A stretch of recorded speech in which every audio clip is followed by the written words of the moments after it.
Elements, elementals, and elementaries. Cosmos is a living whole, and everything in it is living. This is a prime tenet of esotericism. We have seen something of its hierarchical structure and noticed that at all levels the very stuff of the universe consists of the bodies of the beings comprising the hierarchies. This applies at all levels of being, and in the inner as well as the outer worlds. The beings at the various levels, from the lowliest to the very highest, manifest the qualities and states of development which distinguish them and their roles in the scheme of things. At the lowliest levels are the pre-physical beings, the elementals. At physical level are the elements, which were mentioned in set 4. These, as we said, are not the elements of science, but the states in which matter exists. The particular qualities of these states are those of the elementals of corresponding grades. In the post-physical states, we enter into the superphysical levels of being, the astral, the pranic, the kamarupic, mental, and to each of which there are corresponding elemental and jhana-chohanic beings, the latter being the directors of the irresponsible elemental lives. Elementaries are mentioned in the title of this cassette because of the occasional confusion that can arise from the similarity of the word with both elements and elementals. In its proper meaning, however, it has little or nothing to do with either, but with the after-death states, dealt with in the next cassette, number 6. We will now discuss more fully what is meant by the terms elements and elementals. We have seen in the previous cassette that the elements are differentiations of the one element, akasha, and that they are, from the grossest to the finer or more ethereal, earth, water, air, fire, and ether, with 2 more unnamed. Under their English names, the elements do suggest the states of solidity, mass, and inertia, of fluidity and amorphousness or shapelessness, of gas or vapor, relatively insubstantial or lacking appreciable density, and only bounded by its containing vessel, and lastly, of heat in all its forms, of which warmth and internal energy are the most recognizable. The element ether is only just becoming perceptible at our level of physical existence, and that only by a few individuals with etheric senses developed. It will become increasingly apparent in the 5th round. The last 2 unnamed elements will manifest only in the 6th and 7th rounds. What is meant by a round will be more fully explained in cassette 9. Apart from our plane of physical existence, the elements have their correspondences in the inner planes. They also have correspondences with our senses, with colour and sound tones. A passage in The Secret Doctrine, Vol 1, page 12, says, "For clearer understanding on the part of the general reader, it must be stated that occult science recognizes 7 cosmical elements, 4 entirely physical, and the 5th, ether, semi-material, as it will become visible in the air towards the end of our 4th round, to reign supreme over the others during the whole of the 5th. The remaining two are as yet absolutely beyond the range of human perception. These latter will, however, appear as presentments during the 6th and 7th races of this round, and will become known in the 6th and 7th rounds respectively. These 7 elements, with their numberless sub-elements, far more numerous than those known to science, are simply conditional modifications and aspects of the one and only element. This latter is not ether, not even akasha, but the source of these. To avoid confusion, it must be noted that in a footnote to the above quotation it is explained that akasha, as used here, of which ether is the grossest form, is the 5th, not the 7th, as akasha is more often regarded, universal cosmic principle, and as such it is that which corresponds and from which proceeds human manas.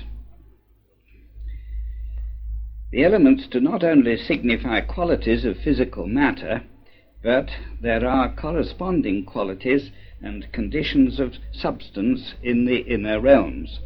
The qualities, as characterized forces, are referred to as tattvas, and the corresponding conditioned substance, their effective base, as tanmatras. The element names and the corresponding tattvas, with a description of the related states of matter, are listed in SD3, page 501, and in the collected writings, vol 12, page 660. Corresponding to akasha, or ether, aether, is the tattva adi. Corresponding to an unnamed element, the second differentiation of akasha is the tattva anupadika. Corresponding to ether, there is alaya, A-L-A-Y-A, the third differentiation of akasha. And then to air, there is vayu; to fire, tejas; to water, apas; and to earth, prithivi. This order, with air apparently more ethereal than fire, might be difficult to accept, but there is a statement to the effect that elements have a regular order, but fire pervades them all. That's from SD3, page 569. As we have said, the elements have correspondences with our senses, which are dealt with on the second side of this cassette. But here we could notice an interesting comment by H.P.B. Touch and taste have no order. Every sense pervades every other, there being really only one sense, acting through different organs of sensation. All senses are but differentiations of the one sense, consciousness. Hence we can feel colours and see sounds. There is no general order, that sense which is most developed being the first for that person. That's from Collected Writings, vol 12, 672. Relating the senses to the elements, we see that by analogy the above statement applies to the elements. They are all differentiations of the one element, akasha. There are many references to fire being the primeval element. It is associated with light as an initial energy at the coming into being of a universe. There is another aspect to the differentiation of the elements which takes place through the planes of being. It is that of modes of action of energy. For example, fire, as pure energy, manifests in an energy-releasing aspect as in our domestic fires, when it reduces everything combustible to its rudimentary several chemical components. In another aspect, it acts as the energy of fusion, of agglomeration, whereby universal matter was put together at the physical level. This dynamic aspect of differentiation introduces us to the association of the elements with the elementals. Elementals are centers of the all-pervading energy of life. They are the souls of the elements, manifesting at all levels, behind the scenes, so to speak. Particularly are they thought of as entities in three major grades below the realm of the mineral kingdom, constituting three pre-mineral kingdoms. There is a long passage, itself part of a longer one, in The Secret Doctrine, Vol. 1, page 145, which puts together much of what is said above, and it introduces us to the idea of differentiation in terms of varieties of energy, force, in various aspects. It will repay reading in the original and some thoughtful study. To render its content more suitable to presentation on a cassette, we'll deal with it piecemeal. Sanskrit names for the elements are used in the following table because of their common use in the literature. We have already been introduced to the idea of the phohatic energy passing down through, in fact creating, the seven planes of existence. These seven conditions, so to speak, of Phohat are sometimes referred to as his seven sons' brothers. And the passage says that they represent and personify the seven forms of cosmic magnetism, whose cooperative and active progeny are, among other energies, electricity, magnetism, sound, light, heat, cohesion, etc. The passage goes on to say that occult science defines all these as supersensuous effects in their hidden behavior, and as objective phenomena in the world of the senses, the former requiring abnormal faculties to perceive them. Then we are told that they, electricity, magnetism, and so on, pertain to and are the emanations of still more supersensuous spiritual qualities, not personated by, but belonging to, real and conscious causes. Here we are introduced to another idea, that of these familiar energies not only having their counterparts in the inner world, but of their being the actual qualities of real and conscious causes.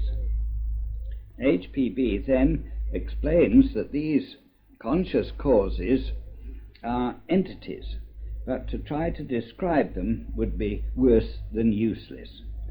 The idea, however, corroborates that of the cosmos as a living whole, consisting of hierarchies of living entities, some lowly, like the elementals, some lofty, as these great conscious entities. She further explains that this phenomenal universe is, in the occult teaching, regarded as a great illusion, and that the nearer a body is to the unknown substance, the more it approaches reality, as being removed the further from this world of Maya. That's from first volume of The Secret Doctrine, page 145 and 6. She adds, regarding these great entities, that they do possess a distinctive, objective, if not material structure in the relatively noumenal, as opposed to the phenomenal, universe. That's from first volume ST 146. Regarding the energies of electricity, magnetism, and so on, she says that they may be regarded as modes of material motion. But occultism sees in the effects elemental forces, and in the direct causes producing them, intelligent, divine workmen.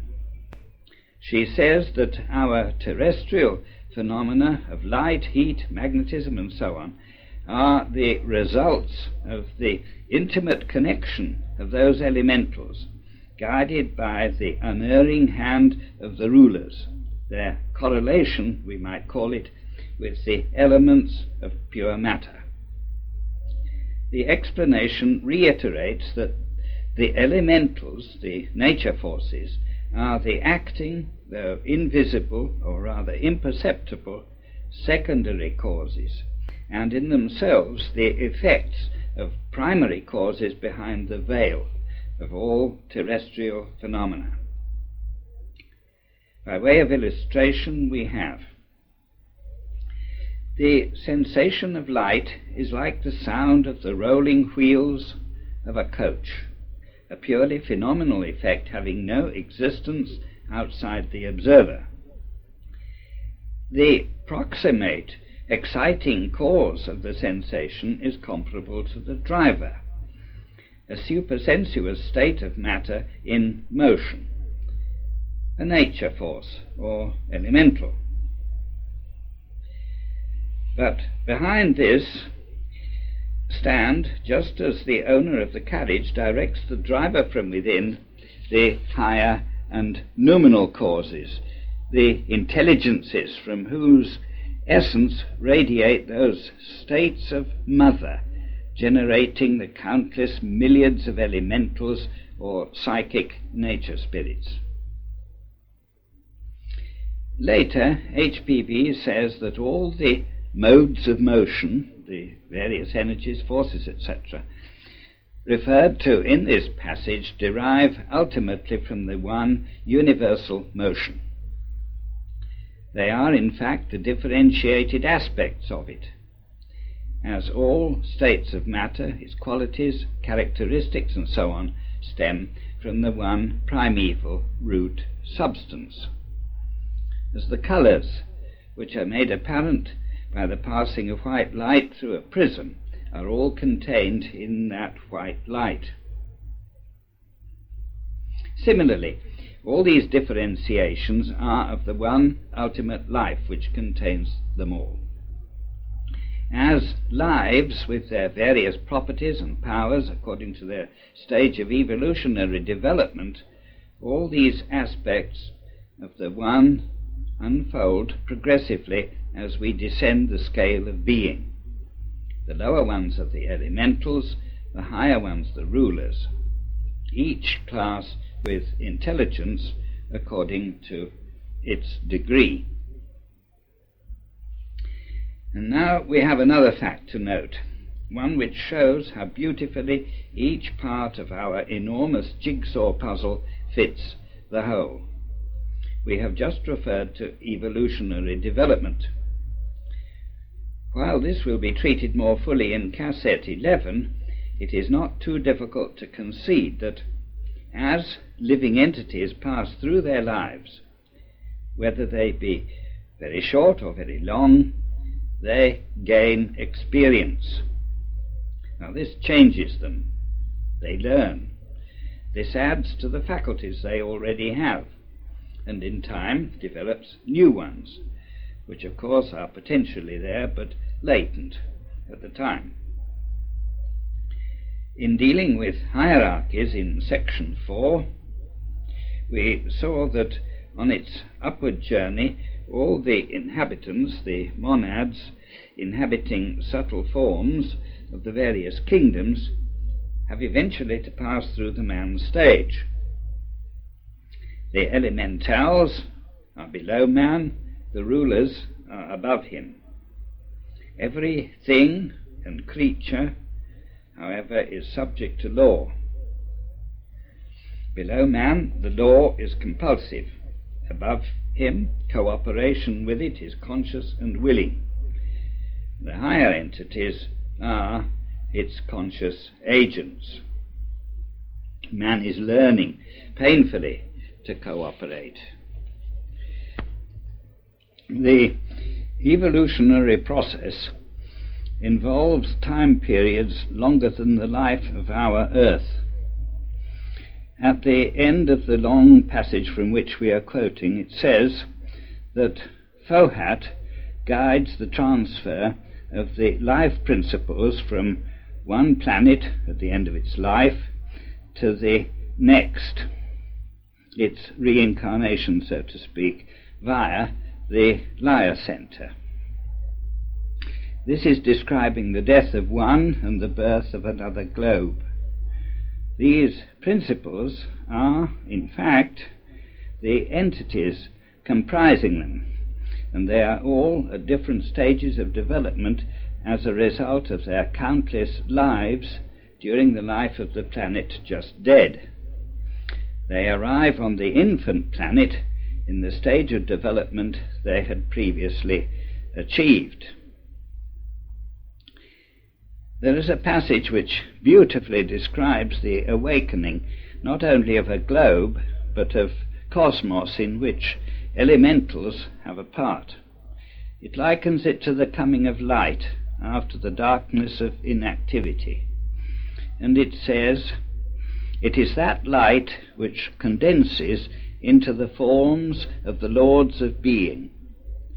From these downwards, formed from the ever-consolidated waves of light, which becomes on the objective plane gross matter, proceed the numerous hierarchies of the creative forces, some formless, others having their own distinctive form, others again, the lowest, the elementals, having no form of their own, but assuming every form according to the surrounding conditions."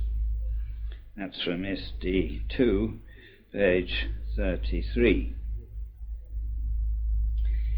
Regarding the elementals, there are, as we have seen, 3 elemental kingdoms below the mineral, about which, though we are told very little. HPB does have the following to tell us, from which we can deduce something of the nature of elementals. The first thing is that they are subject to the developed human will. One day she sent one to Colonel Olcott to produce an astral bell sound at his given signal, when the colonel was 3 miles from HPB. Describing that elemental and others in general, she said, "This one has no form in particular, but is more like a revolving mass of air. But it is all the same quite definite, as you know from what he has done. There are some classes with forms of their own. The general division into fiery, earthy, airy, and watery is pretty correct, but it will not cover all the classes. There is not a single thing going on about us, no matter what, that elementals are not concerned in, because they constitute a necessary part of nature, just as important as the nerve currents in your body. Why, in storms you should see them, how they move about. Don't you remember what you told me about the lady who saw them change and move about at the opera? It was the opera of Tristan and Isolde by Wagner. In that case, Isolde is Irish. The whole idea under it aroused a class of elementals peculiar to that island and its traditions. That's a queer place, Judge, that Ireland. It's packed full of a singular class of elementals, and by Jove, I see that they even have emigrated in quite large numbers. Sometimes one, quite by accident, rouses up some ancient system, say from Egypt. That is the explanation of that singular astral noise which you said reminded you of a sistrum being shaken. it was really objective. But, my dear fellow, do you think I will give you a patent elemental extractor? Not yet. That's from Collected Writings, Vol. 10, page 271. Although this is in light vein, it tells us a lot about elementals. First, elementals are everywhere behind the scenes, so to speak. Second, they directly affect what goes on in the world. Third, as we have seen, they are subject to the will of one who has the necessary knowledge and power. Another extract says, every person has about him a fluid or plane or sphere of energy, whichever you please to call it, in which are constantly found elementals that partake of his nature. That is, they are tinted with his colour and impressed by his character. There are numerous classes of these. Some men have many of one class, or of all, or many of some and few of others. And everything worn upon your person is connected with your elementals. That's from Collected Writings 9, page 124. Again, as to the moral character of elementals, they have none. They are colourless in themselves, except some classes, and merely assume the tint, so to speak, of the person using them. That's from Collected Writings 9, 113. Further, as to the nature of elementals, we have the following question. Are elementals beings? Answer. It's not easy to convey to you an idea of the constitution of elementals. Strictly speaking, they are not, because the word elementals has been used in reference to a class of them that have no being such as mortals have. It would be better to adopt the terms used in Indian books. Many things well known about them cannot be put into ordinary language. Question.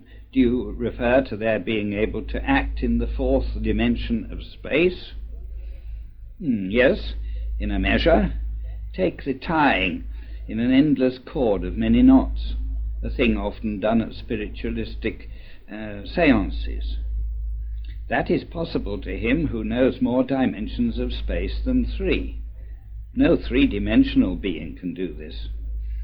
As you understand matter, it is impossible for you to conceive how such a knot can be tied, or how a solid ring can be passed through the matter of another solid one.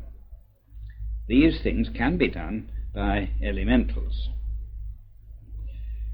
Question. Are they not all of one class? Answer. No. There are different classes for each plane and division of plane of nature.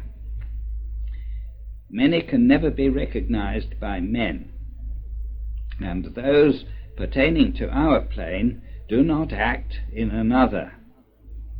You must remember, too, that these planes of which we are speaking interpenetrate each other. And the questions went on to ask about elementals and clairvoyance, and about their working in karma, in both of which they are involved. But we deal with this in the respective cassettes, viz. 8 and 12. The question and answer quotation is from Collected Writings 9, page 109, etc. We should note here that elsewhere HPB is concerned to emphasize there are only 3 dimensions to physical space.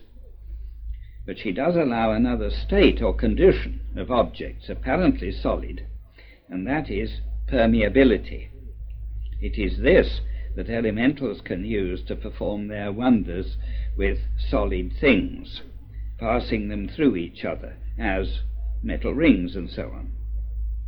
HPB explains that this permeability will become recognizable to men as they develop their sixth sense, which will enable them to see through apparently opaque objects.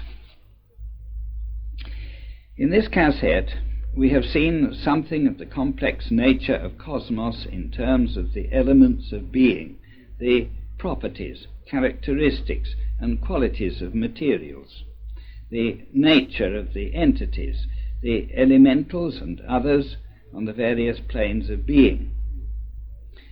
In the second side of this cassette, we will expand on this still further. One last thing we should say a little more about is elementaries. These are the vivified remains of the Kamarupic shades left in the Kamaloka after the death of a man. They are able to use elementals to produce phenomena in the seance room and elsewhere, provided they can get the necessary power, usually provided by a medium, to do so. We only mention them here. They are dealt with in section 12. Apart from their name, they are not of concern to us in this section. This is the end of the first part of this cassette. Because the next part is so long, after a short break it will be begun on this side and then continued on the second side of the cassette.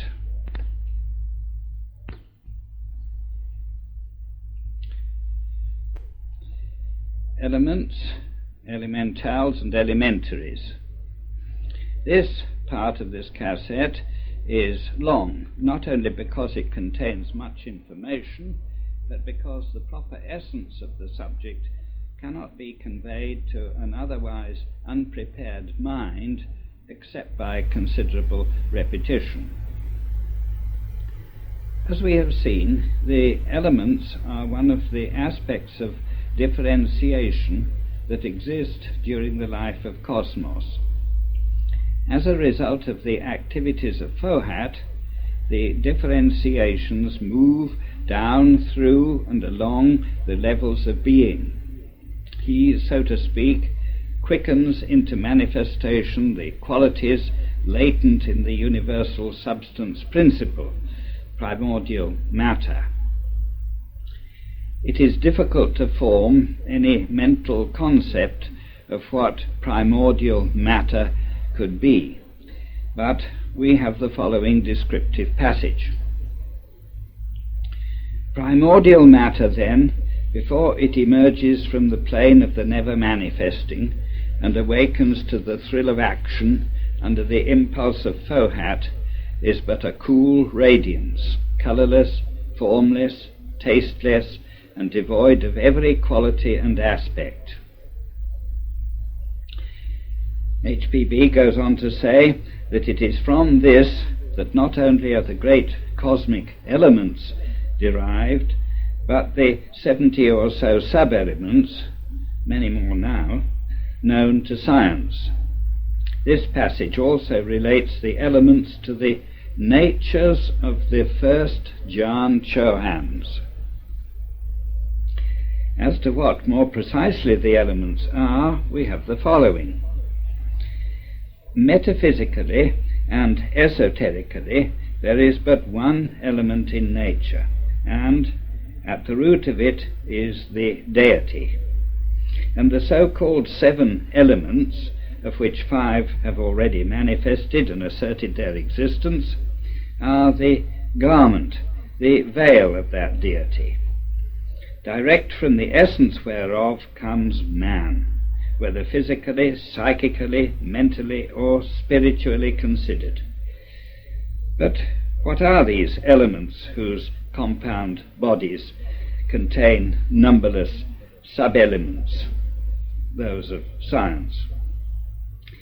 The four elements are fully characterized by Plato when he said that they were that which composes and decomposes the compound bodies. Hence, cosmolatry was never, even in its worst aspect, the fetishism which adores or worships the passive external form and matter of any object, but looked ever to the noumenon therein. Fire, air, water, earth were but the visible garb, the symbols of the informing invisible souls or spirits, the cosmic gods, to whom worship was offered by the ignorant, respectful recognition by the wiser. In their turn, the phenomenal subdivisions of the noumenal elements were informed by the elementals, so called the nature spirits of lower grades. That's from SD 1, 460. These elements are variously named and referred to in the ancient religions and reflect into the terminology of the later ones. Their origin is identical with that of the cosmic gods of all other, i.e. non-Jewish, nations. Quoting, "Their symbols, when traced to their source, are ever one and the same." As examples, HBB mentions in first volume of the Secret Doctrine 462, it was the god of fire, symbolized by thunder, as Jove or Agni, the god of water, symbolized by the fluvial bull or some sacred river or fountain, as Varuna, Neptune, the god of air, manifesting in the hurricane and tempest as Vayu and Indra, and the god or spirit of the earth, who appeared in earthquakes, like Pluto, Yama, and so many others. Among much else about the elements, or rather the spirits high and low of them, she says, the magic of the ancient priests consisted in those days in addressing their gods in their own language. Each must be addressed in the language of his respective element. Element language is composed of sounds, not words, of sounds, numbers, and figures. Thus this language is that of incantations or of mantras, sound being the most potent and effectual magic agent, and the first of the keys which opens the door of communication between mortals and immortals. That's from SD 1, 464. Although it's not our purpose to go into the realm of ceremonial, such as in Masonry or religious services, it will be seen that in the elements, their rulers, and the natural forces associated with them, we have its rationale, whether this is appreciated by the celebrants or not. In the first side of this cassette, we mentioned the tattvas, the Sanskrit name for the qualities and states of matter that correspond to the elements and which have a correlation to our senses. The tattvas are listed and described as follows. 1. Adi tattva, the primordial universal force issuing at the beginning of manifestation or of the creative period from the eternal immutable Sat, the substratum of all. It corresponds with the auric envelope surrounding every globe as well as every man, animal, and thing. It is the vehicle containing potentially everything, spirit and substance, force and matter. It is Adi Tattva, that we refer to in esoteric cosmogony as the force which proceeds from the first or unmanifest logos. 2. Anupadaka tattva, the first differentiation on the plane of being, the first being an ideal one, or that which is born by transformation from something higher than itself. With the occultists, the force proceeds from the second logos. 3. Akasha tattva.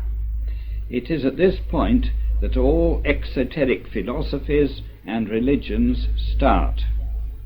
Akasha tattva is explained in them as etheric force, ether. The occultists call the force of the third logos the creative force in the already manifested universe. 4. Vayu tattva, air force, the aerial plane where substance is gaseous. 5.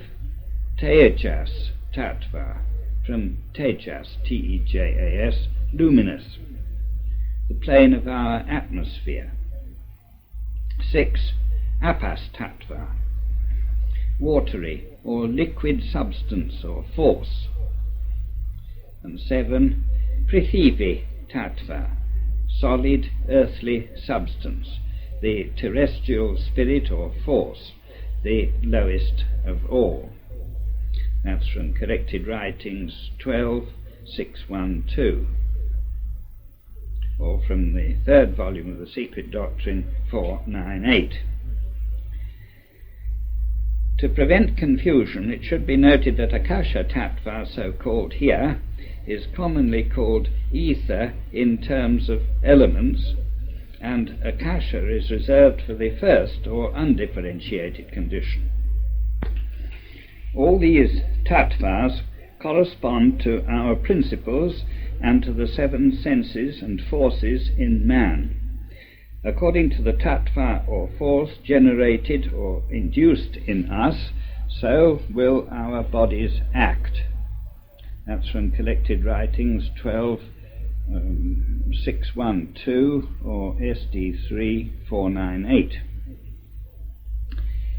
In HBB's Esoteric Papers, published in Collected Writings Vol 12 and the third volume of the 1897 edition of the SD, are 3 tables of correspondences showing how the tattvas, the elements, the principles, colours, musical notes, senses, even planets and metals are related.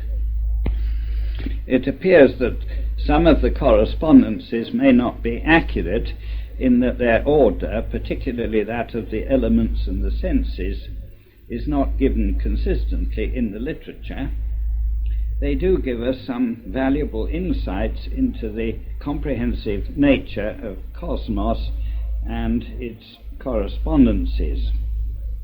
We see from them that all aspects of the living being, which our view of the universe represents, are intimately interrelated, both in terms of their variety and their various levels. Other correspondences given by HBB in the diagrams in her esoteric papers are the organs of sense, the parts of the body, and the lokas and talas. Loka literally means a place, region, or realm, but in the context in which it is used in the diagrams, it relates to planes or states of consciousness. The tala correspondences are the lower aspects of the lokas. In a sense, the loka could be regarded as the spiritual, and the tala the matter side of the planes or states.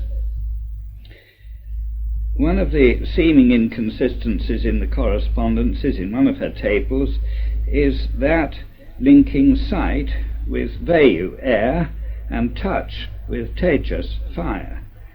It would seem that these should be the other way round, but the order given in the diagram is also given in the text.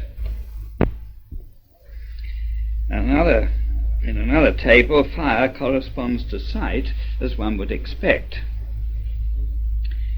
The tattvas and the elements are said to come into being one after the other in the stages by which the universe comes into manifestation down through the planes. Their arrival on the physical plane is related to the rounds. Quoting, "This means that every new round develops one of the compound elements.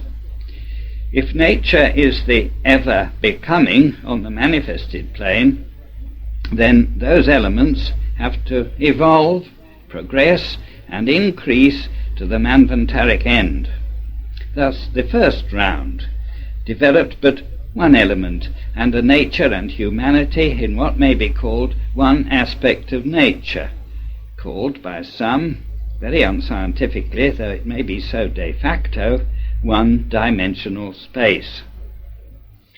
The second round brought forth and developed two elements, fire and earth, and its humanity adapted to this condition of nature, if we can give the name humanity to beings living under conditions unknown to men.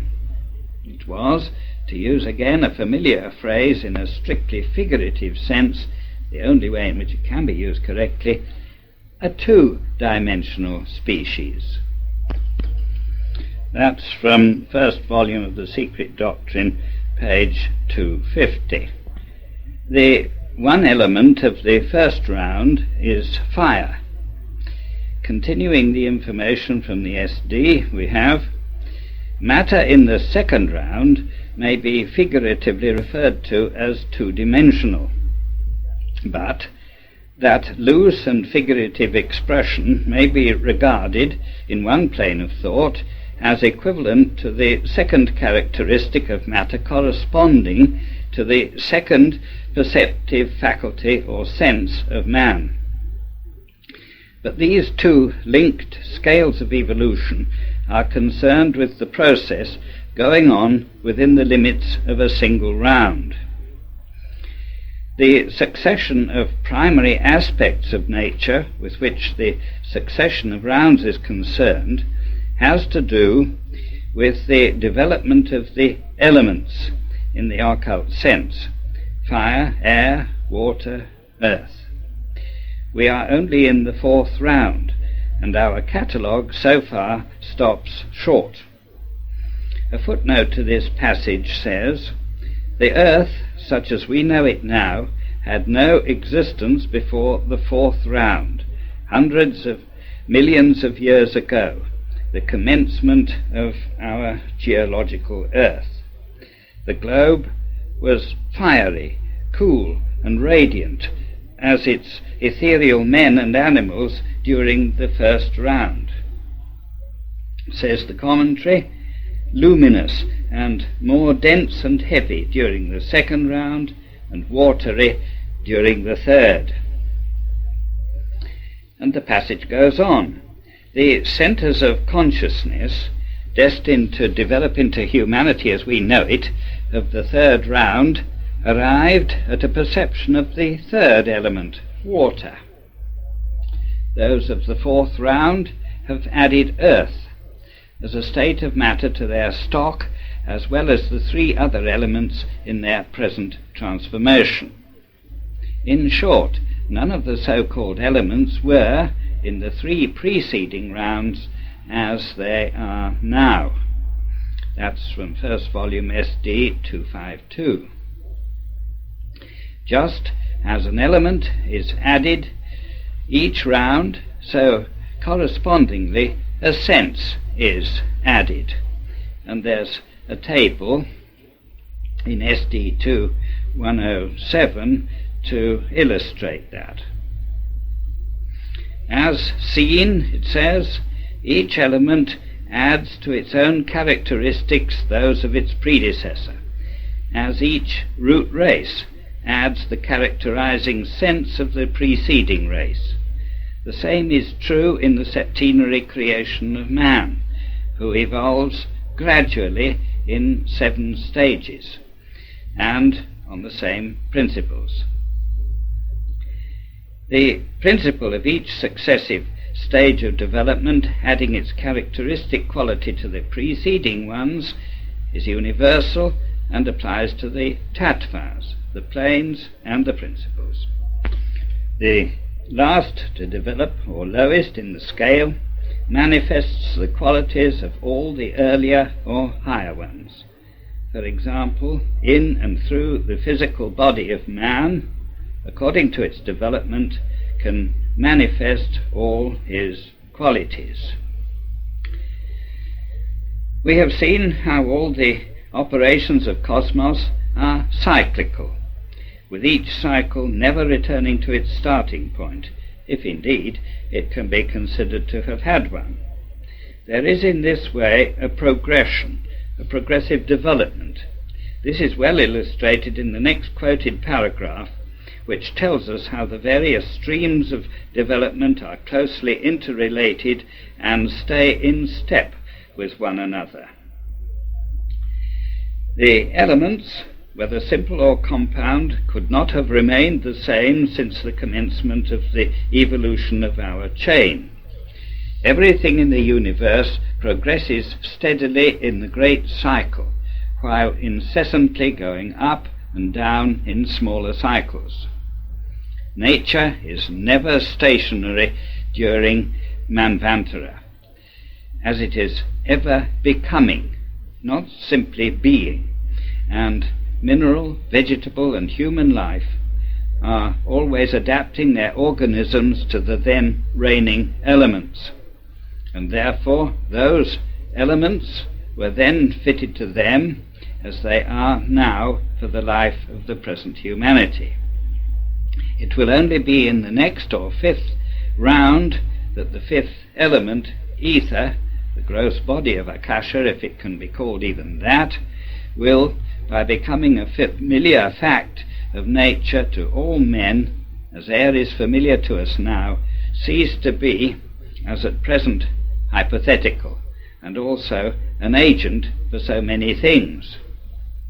And only during that round will those higher senses, the growth and development of which Akasha subserves, be susceptible of a complete expansion.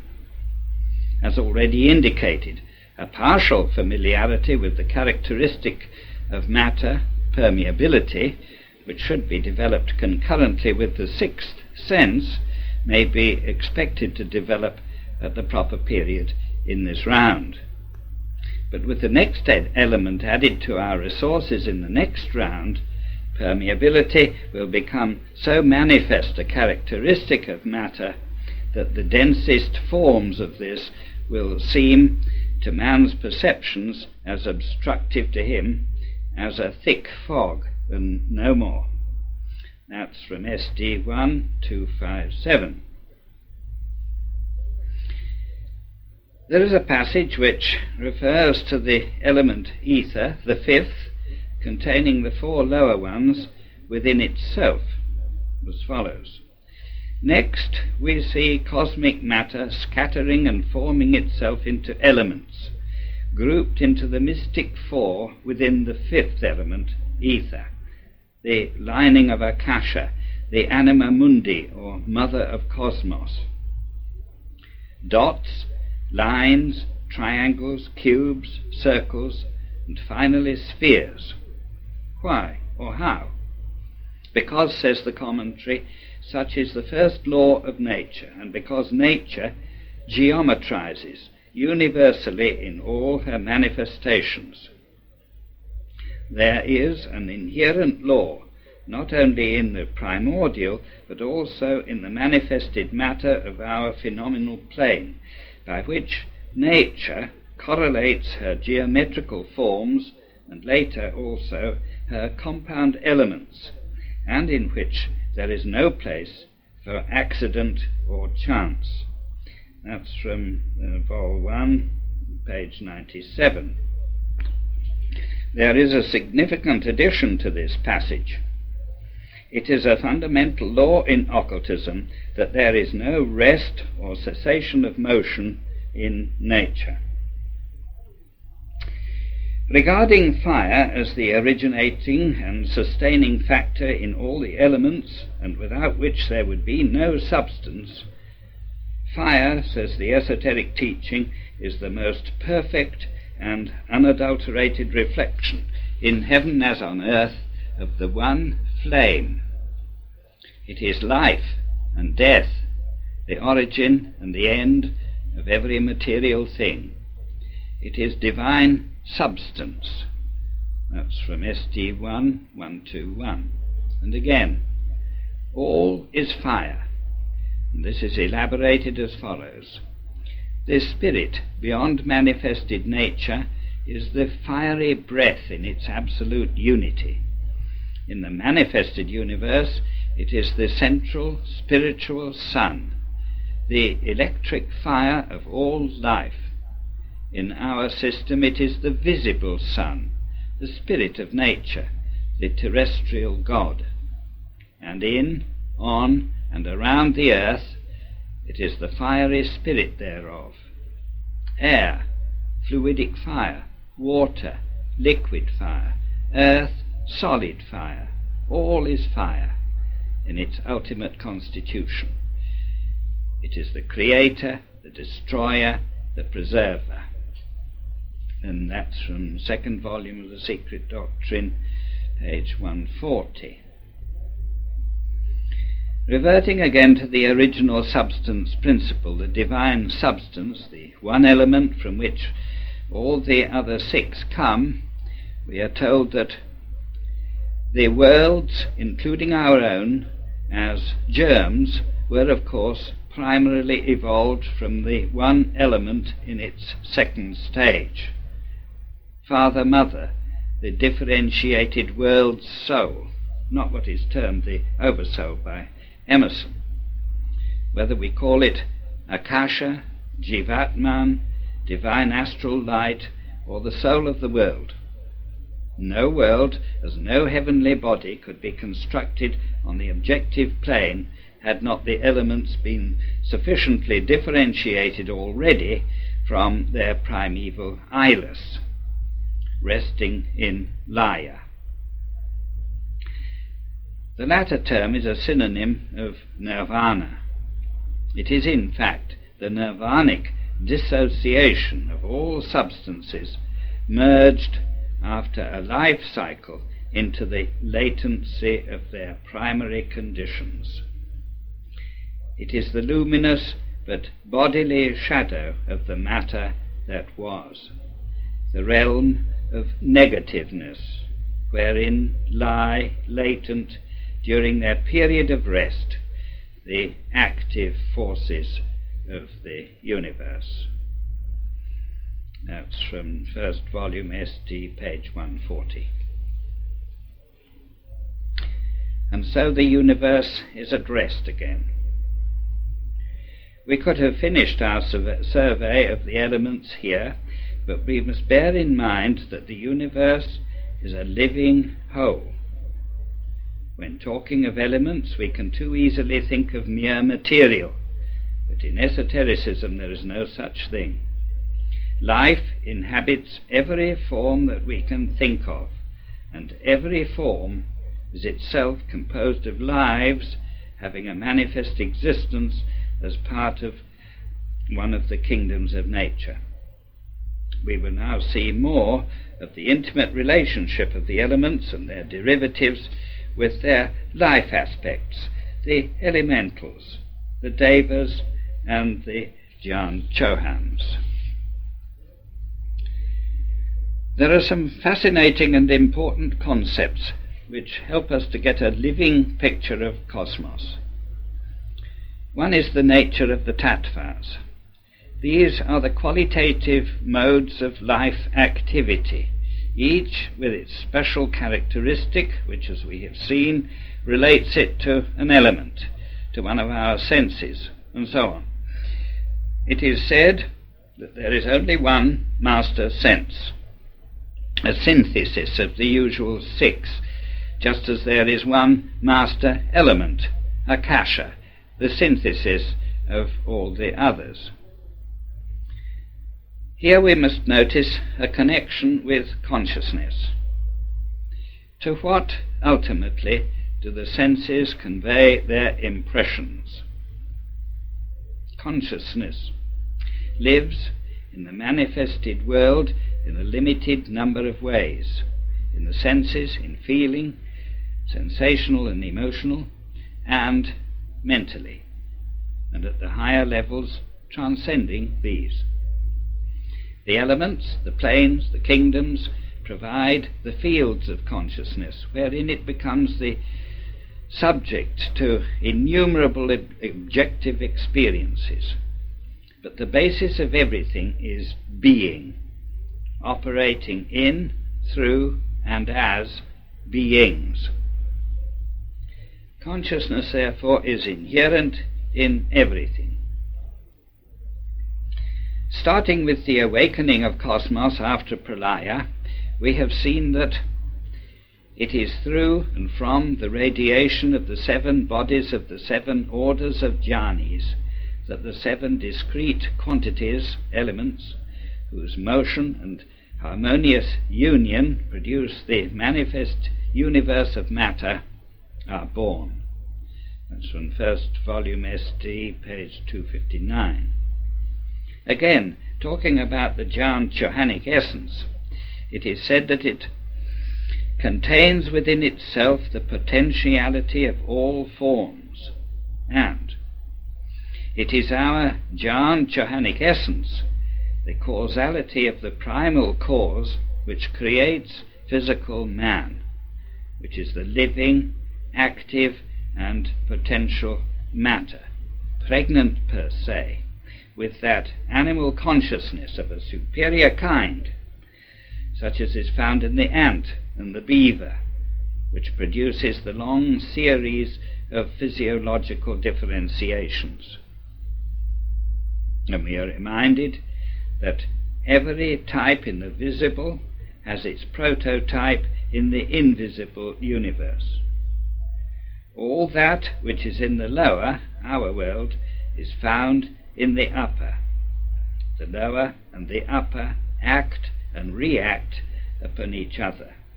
That's a quotation from the Zohar, see Secret Doctrine, Vol. 2, 120. Then there's another passage stressing the living nature of everything.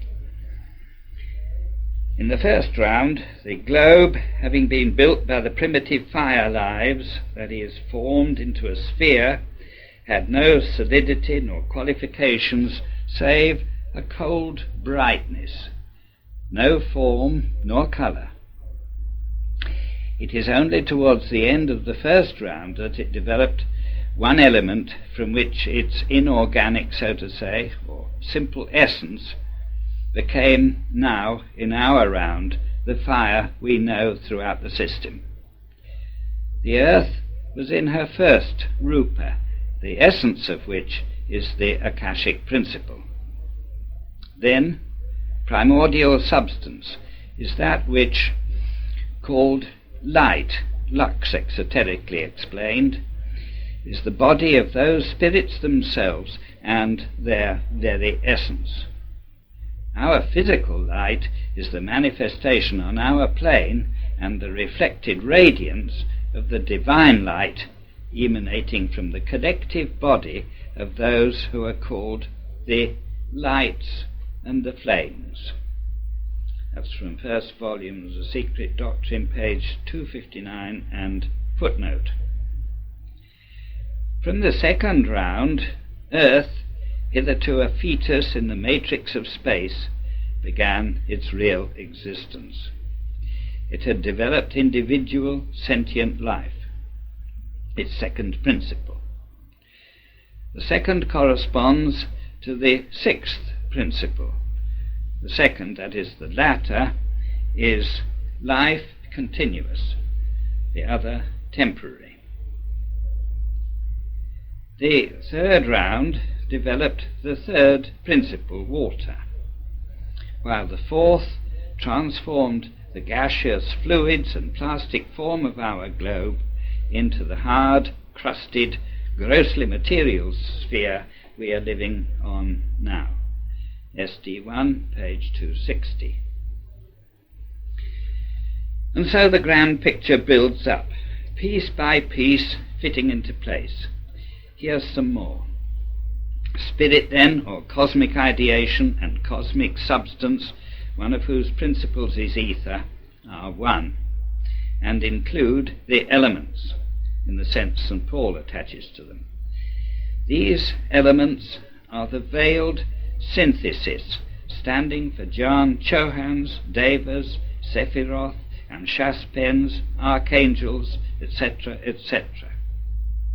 The ether of science, the Ilus of Berosus, or the protyle of chemistry, constitutes, so to speak, the rude material, relatively, out of which the above-named builders, following the plan traced out for them eternally in the divine thought, fashion the systems in the cosmos. Vol 1, page 339. Sometimes we are told how the occult doctrine related to the then current science.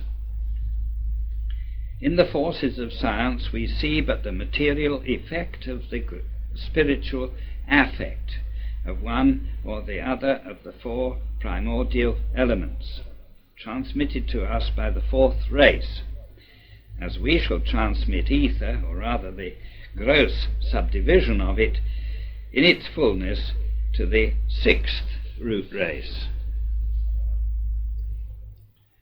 Chaos is called senseless by the ancients because it represented and contained in itself, chaos and space being synonymous, all the elements in their rudimentary, undifferentiated state.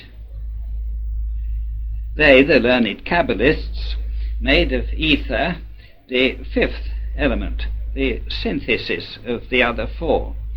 For the ether, A-E-T-H-E-R, of the Greek philosophers is not its dregs, which are rightly enough supposed to act as an agent for many forces that manifest on earth. Their ether, A-E-T-H-E-R, was the Akasha of the Hindus. The ether, E-T-H-E-R, accepted in physics, is but one of its subdivisions on our plane, the astral light of the Kabbalists, with all its evil as well as good effects. That's from first volume, Secret Doctrine, 342. Another explanation of ancient Greek terms, chaos, theos, cosmos, says, in its turn this triple unit is the producer of the four primary elements, which are known in our visible terrestrial nature as the seven, so far the 5 elements, each divisible into 49, or 7 times 7 sub-elements, with about 70 of which chemistry, that is the chemistry of the day, is acquainted. Every cosmical element, such as fire, air, water, earth, partaking of the qualities and defects of their primaries, are in their nature good and evil, force or spirit and matter, etc., etc. And each, therefore, is at one and the same time life and death, health and disease, action and reaction. They are ever and constantly forming matter under the never-ceasing impulse of the one element, the incognizable, represented in the world of phenomena by ether, A-E-T-H-E-R, or the immortal gods who gave birth and life to all. That's first volume of SD 347. They are the immortal gods. How easily we think of the elements merely as of matter, in themselves mainly inorganic. Esotericism gives us this very different view. All is life, and in their essential nature the elements are gods. Another view of their inseparable relation to life, and human life particularly, we get from this passage.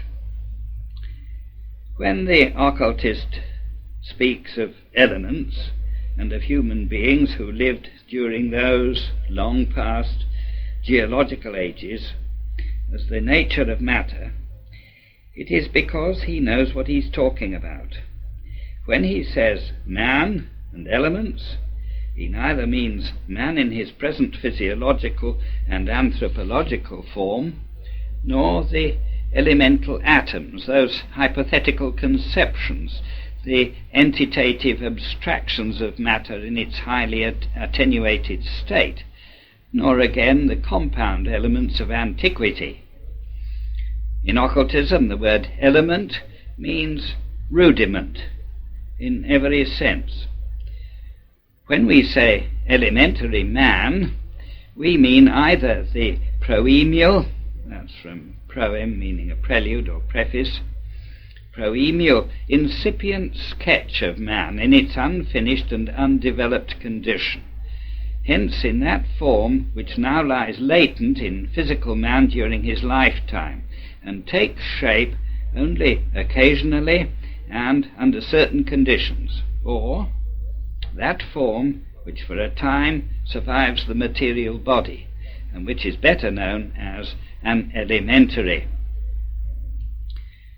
With regard to element, when the term is used metaphysically, it means, in distinction to the mortal, the incipient divine man, and in its physical usage, inchoate matter in its first undifferentiated condition, or in the liar state, which is the eternal and the normal condition of substance, differentiating only periodically, and is, during that differentiation, in an abnormal state. In other words, a transitory illusion of the senses. As to the elemental atoms, so-called, the occultists refer to them by that name with a meaning analogous to that which is given by the Hindu to Brahma, when he calls him Anu, the atom. Every elemental atom, in search of which more than one chemist has followed the path indicated by the alchemists, is, in their firm belief, when not knowledge, a soul. Not necessarily a disembodied soul, but a jiva, as the Hindus call it, a center of potential vitality with latent intelligence in it, and, in the case of compound souls, an intelligent, active existence, from the highest to the lowest order, a form composed of more or less differentiations. All those atom souls are differentiations from the one, and in the same relation to it as the divine soul, buddhi, is to its informing and inseparable spirit, or Atman. That's from the first volume, Secret Doctrine 566. We are given much other interesting information concerning these life aspects of the elements and the one element. Here is a sample. For instance, the mystical signification, alchemical and transcendental, of the many imponderable substances that fill interplanetary space, and which, interpenetrating each, are the direct cause at the lower end of the production of natural phenomena manifesting through vibration, so-called. The knowledge of real, not the hypothetical, nature of ether, E-T-H-E-R, or rather of Akasha, and other mysteries, in short, can alone lead to the knowledge of forces. And that's from the first volume, SD 587. A further important piece of information tells us that there can be no insubstantial force as such. Theosophists and occultists recognize a distinct vital principle independent of the organism, material of course, as physical force cannot be divorced from matter, but of a substance existing in a state unknown to science. Life for them is something more than a mere interaction of molecules and atoms. There is a vital principle without which no molecular combinations could ever have resulted in a living organism, least of all in the so-called inorganic matter of our planes of consciousness. That's from first volume, SG 603. The importance of this passage could easily be missed. It says categorically that without the vital principle there could be no manifestations of life on our planet. And it says much more. There could not even be a planet. Again, that is science, will find it more difficult than it now appears to refuse room in the spaces of space to planetary spirits, gods, elementals, and even elementary spooks or ghosts and others. That's from first volume SD, page 620. Another extract gives us a deep insight into the nature of nature, worth spending time on, and the effort to absorb what it says. And it goes.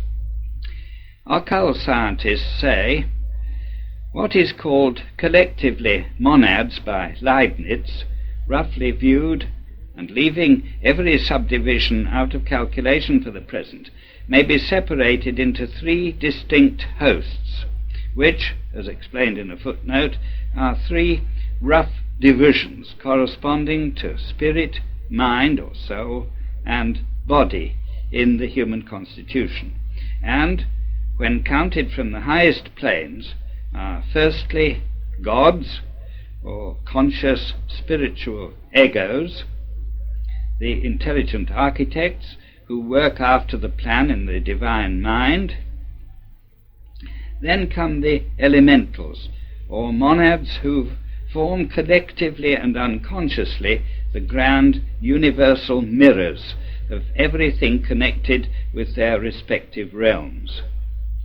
And lastly, the atoms, or material molecules, which are informed in their turn by their apperceptive monads, just as every cell in a human body is so informed. There are shoals of such informed atoms, which, in their turn, inform the molecules, an infinitude of monads or elementals proper, and countless spiritual forces, monadless, for they are pure incorporealities, except under certain laws, when they assume a form not necessarily human. Whence the substance that clothes them, the apparent organism they evolve around their centers. The formless arupa radiations existing in the harmony of the universal will, and being what we term the collective or the aggregate of cosmic will on the plane of the subjective universe, unite together an infinitude of monads, each the mirror of its own universe, and thus individualize for the time being an independent mind, omniscient and universal. And by the same process of magnetic aggregation, they create for themselves objective, visible bodies out of interstellar atoms. For atoms and monads, associated or dissociated, simple or complex, are, from the moment of the first differentiation, but the principles, corporeal, psychic, and spiritual, of the gods, themselves the radiations of primordial nature. Thus, to the eye of the seer, the higher planetary powers appear under two aspects: the subjective as influences, and the objective as mystic forms, which, under karmic law, become a presence, spirit and matter being one, as repeatedly stated. Spirit is matter on the seventh plane, and matter is spirit on the lowest point of its cyclic activity, and both are Maya. First volume of the SD, page 632. HBB quotes a Mr. Bjerregaard to explain its pure incorporealities. She says, warns us not to regard the Zephyroth, the Kabbalistic hierarchical beings corresponding to the various levels and sorts of being, not to regard the Zephyroth too much as individualities, but to avoid at the same time seeing in them abstractions. We shall never arrive at the truth, he says, much less the power of associating with these celestials, until we return to the simplicity and fearlessness of the primitive ages, when men mixed freely with the gods, and the gods descended among men and guided them in truth and holiness. That's a footnote to page 632 of SD, Vol. 1. The idea of so close a relationship between man and the gods is strange to us now, but at one time it was not, and it will not be in a future more or less remote, depending on the faculties developed by the generality of men. This relationship is a reality now, but we are not normally aware of it. Re-establishing it in consciousness is part of the evolutionary process. But men, when they achieve it, will be the superior gods. To summarize what we have given on this cassette, we have had a general view of the overall nature of cosmos, both as regards its structure and function. It comes into being and acts on and in the various levels. Each level has its own characteristic range of qualities operating within that range in a variety of ways. The various levels have correspondences in the hierarchies of beings which constitute their life, and the special abilities of these beings represent modes of behavior, so to speak, within the hierarchy. We discuss more fully the processes of origination on cassette 8, but be it remembered here that part played by Fohat, the universal energy, and Mahat, the universal mind, wherein are the archetypes of all that was, is, and will be. The elements are the fundamental qualities of the life substance in its seven states. They have correspondences in terms of forces, which we have called tattvas, and in terms of conditioned matter, which we have called tanmatras. The elements, tattvas, etc., manifest one after the other, each adding its particular quality or faculty to the others already manifest. The higher tattva is always positive with respect to the lower one.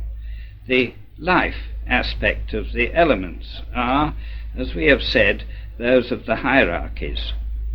At high level, these are the gods of the elements, the intelligent rulers, those who execute the designs, mode of action, etc., in the universal mind, the content of which they know. At lower levels, the inherent intelligence in the elements, which can correspond to the rulers, is represented by the elementals at various grades or stages of development. These are described as the souls of the elements.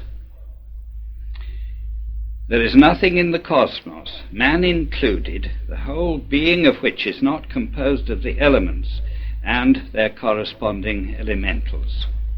The design of all forms is imprinted on matter by Fohat and brought forth into objectivity from within outward by the rulers and the Jian Chohans in their various grades.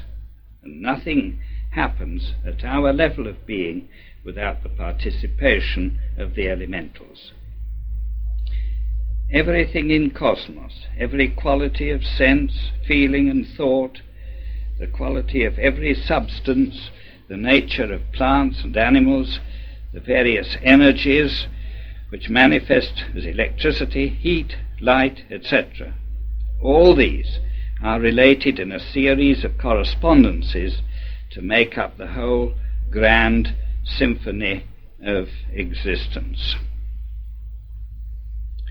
And that's the end of cassette 5.